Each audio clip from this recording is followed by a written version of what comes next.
Today we will be discussing a concern that has been a priority of parents and school personnel for a long time.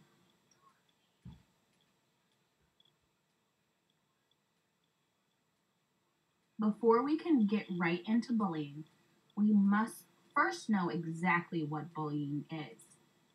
Bullying is any unwanted, aggressive behavior among school-aged children that involves a real or perceived power imbalance. In order to be considered bullying, the behavior must be aggressive and include an imbalance of power. Kids who bully use their power, such as physical strength, access to embarrassing information, or popularity to control or harm others. It also must include repetition. Bullying behaviors happen more than once or have the potential to happen more than once. Bullying actions include making threats, spreading rumors, attacking someone physically or verbally, and excluding someone from a group on purpose.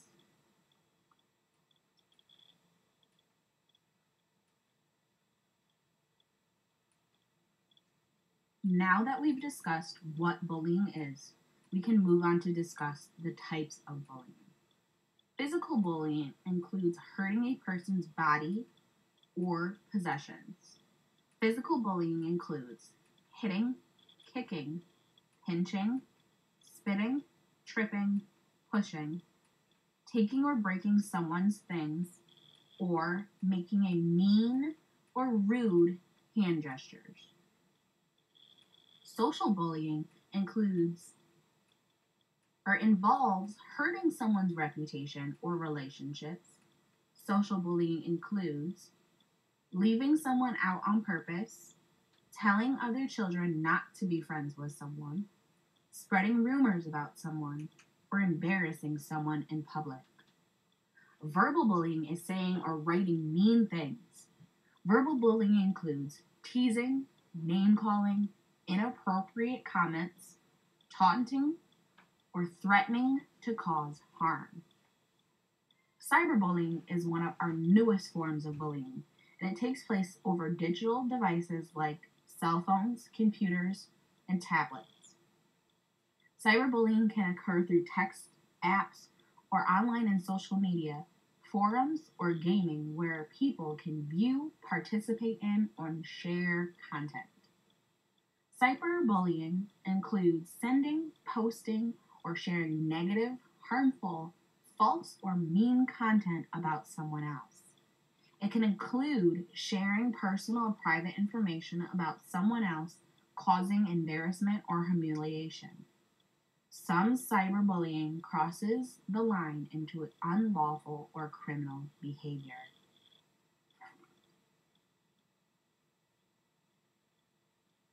So who is at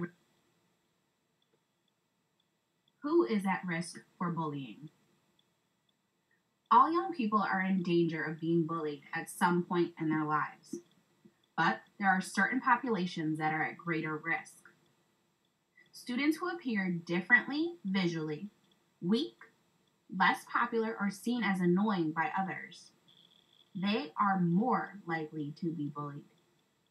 Depending on the environment, some groups such as youth who are perceived as lesbian, gay, bisexual, or transgendered, youth with disabilities, and socially isolated youth may be more likely to be bullied.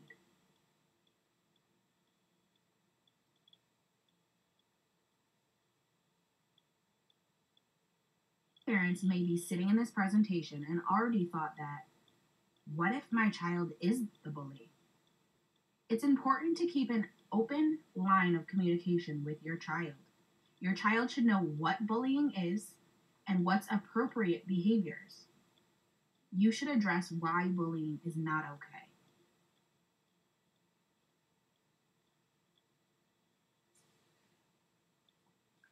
Your concern is, I think my child may be being bullied. So here are some signs to look for. Keep close eyes on your student's behavior. It's important to know the warning signs. Some of the signs to look for are mood swings, Your child becomes more withdrawn, aggressive, unreasonable, refuses to talk about what's wrong, doesn't want to go to school in the morning, makes excuses, or even if your child comes home with missing or damaged belongings.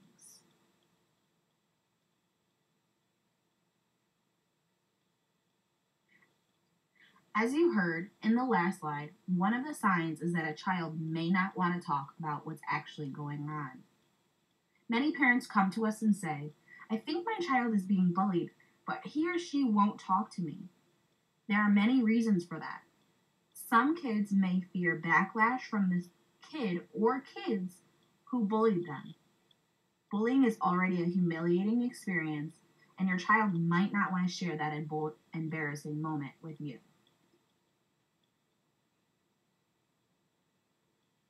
Take a second to look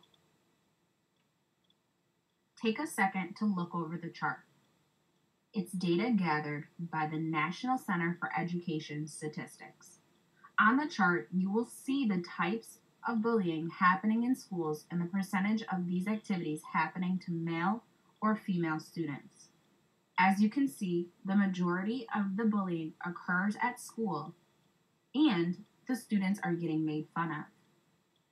We will now take a few questions you may have about the chart at this time.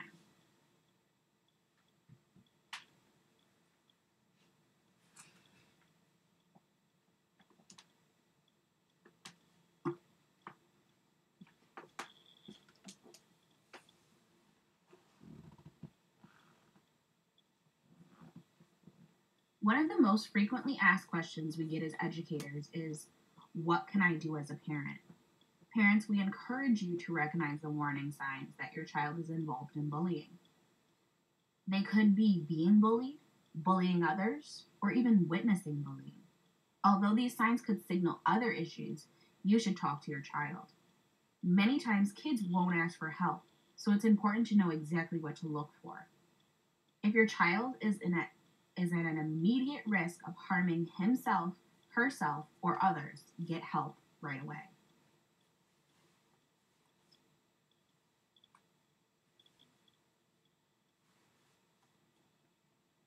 Parents, school staff, and other caring adults have a role to play in preventing bullying. We can help kids understand bullying, talk about what bullying is, and how to stand up to it safely. Tell kids bullying is unacceptable, and make sure kids know how to get help. We should keep the lines of communication open, check in with the kids often, have discussions with them, know their friends, ask about school, understand their concerns. Encourage kids to do what they love. Special activities, interests, hobbies can boost their confidence. They help kids make friends and protect them from bullying behavior. Model and use role play on how to treat others with kindness and respect.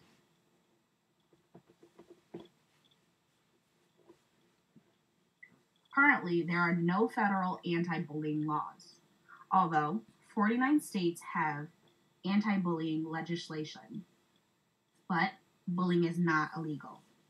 We do have building-wide consequences for bullying, but when bullying is also harassment, it does break federal law.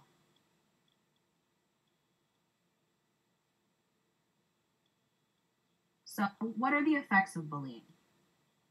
The effects of bullying can include both the bully and the victim.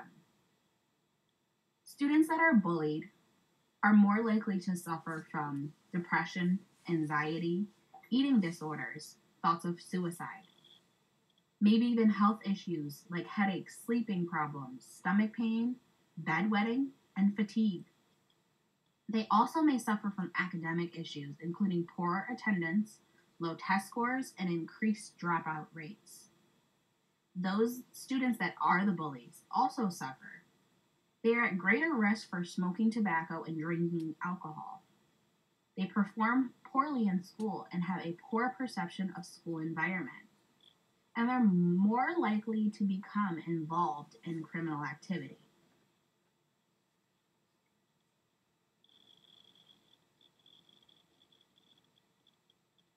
Now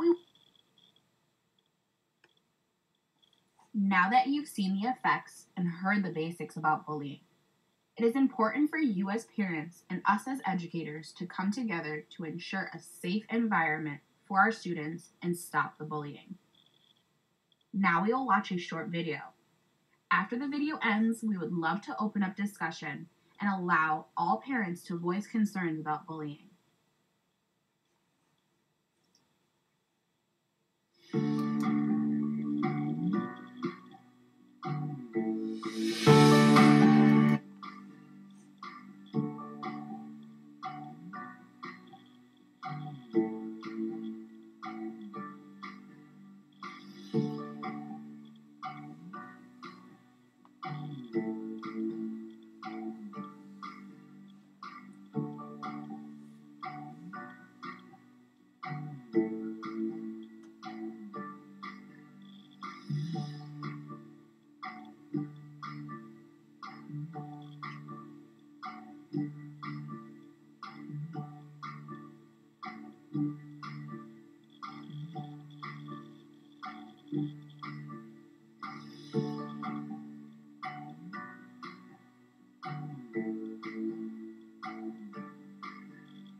Thank you for all of your support. You will find the resources used for this presentation below, along with resources for you to find out more information about bullying.